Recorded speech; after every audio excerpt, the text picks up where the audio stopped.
छोड़ दी ना हो गईले बिहाना ए पिया छोड़ दी ना हो गईले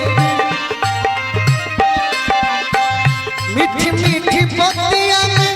सोना ऐसन रतिया में मीठी मीठी बतिया में सोना ऐसन रतिया में जानिए के कैनी मुहनु काना ए पिया छोड़ दी ना हो गईले बिहाना ए पिया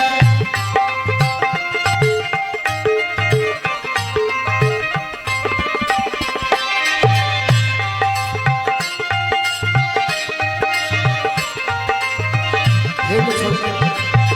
जाओ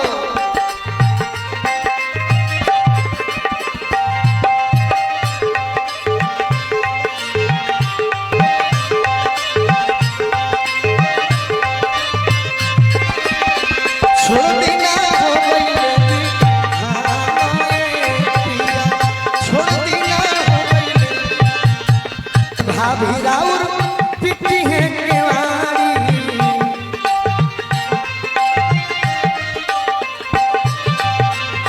लगल में भाभी राउर पिटी है केवाड़ी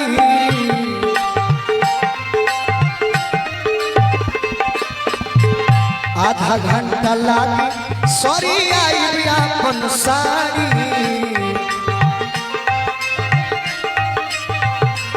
सब जान जाई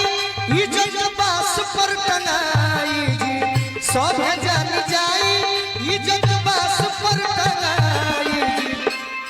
सब जान जाई इज्जत बास पर टंगाई जी और एगो काम है अरे पुलुई के पात पर